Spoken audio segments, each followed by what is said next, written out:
I'm sorry? You getting tired of getting asked the same questions? No.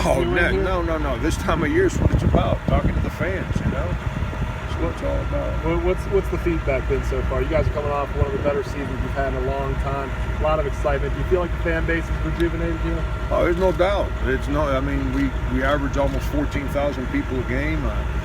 We sold out the CLA 4 times this year. The building had only been sold out once prior to last year. We sold it out 5 times the last 2 years. So our Gamecock fans are awesome. It was up to us to elevate our program, play better basketball, and then go win games and earn the trust of our fans. And that's what we've been trying to do. What's the funniest thing someone said to you so far on this tour? Crazy comment, scheme changes. What did you got? That we're allowed to put on TV. We had one fan at Greenwood last. What was that? Tuesday, yeah. It's we just set a school record for wins, and he was grilling me over the Georgia losses at the end of the year. And like I told him, I said, I'm an old math teacher. I'm not great with formulas, but I'm pretty good at counting. And if we had not lost those 2 games to Georgia, I think we win the league. And but finishing 3rd. So it's fans pay attention. That's the great thing about fans. You ain't getting by on that. Frank, you had a 7-footer that you guys announced, I guess today. Just talk about him some and what he'll do for you guys. Yeah, Kadeem. We all call him KG. He's big as a house, and he runs, and he's a competitor. He's an elite shot blocker. Something that we needed. We had the best 2-point field goal percentage defense in the SEC, and I could be wrong, but I want to say in the country. He's going to add to that. He's going to bring tremendous value defensively. The way we use our bigs, we don't have our bigs trying to dribble and shoot threes and all kinds of crazy stuff. So the way we use our bigs, he fits in real good, and he's got improving to do on offense. But he's a worker, and our guards are going to be ecstatic having someone like him behind them protecting the basket. That's 6 officially announced. How pleased are you to have kind of like such a diverse group coming in? This is what I'll say. When I say these things, I think a lot of people just kind of take it for granted. It's all on the assistant coaches. We didn't anticipate what happened at the end of the year happening. It's not like we said, hey, at the end of the year, we're going to have to sign 4 guys. So let's go figure out who these 4 guys are. And unfortunately, a situation took place. And I'm worried about coaching games and preparing practice and watching film.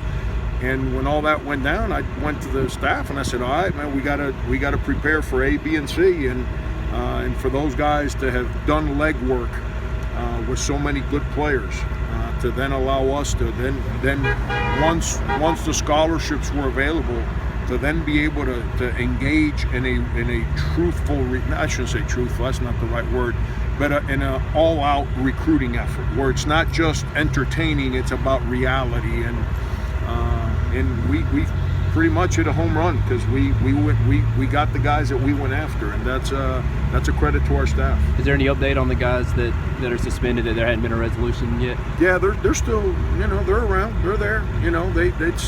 It's not just a basketball issue; it's a campus issue too now. And but they're there. They're I'll get their grades in the next couple days because yesterday was the last day of finals.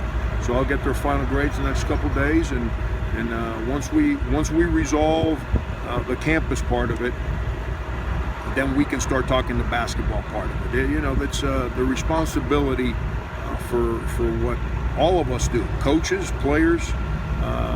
The court is a privilege that comes along with taking care of your business off the court, and unfortunately, some guys didn't do that, and we got to rectify the off the court stuff first, and then we'll worry about basketball. There was a report. Kind of an introductory tour for Coach Muschamp. What's kind of your main mission as you go around and visit these different towns across the state? Just thank our fans.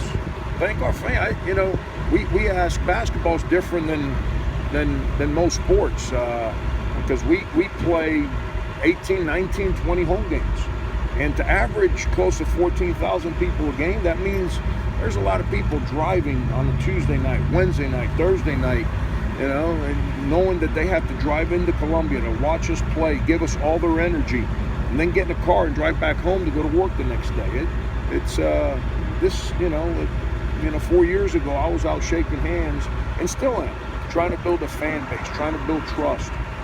That never ends, that never stops. But now it's more of a thank you kind of purpose for me, because they've made my job easier. They've made it fun for our players, and they've given us a true home court environment. Can you confirm Chris Matlock will work with you guys, and if so, what will he be doing? There's a report out. That's news to me. I know Chris well. That's news to me. You got to talk to Coach Tanner on that one. The guy that helps me is Matt Cradell, and heck, we just named a scholarship after him. He's been our basketball equipment person for almost 40 years. So you'd have to ask Coach Tanner that one. That's not my hat. Thanks, Frank.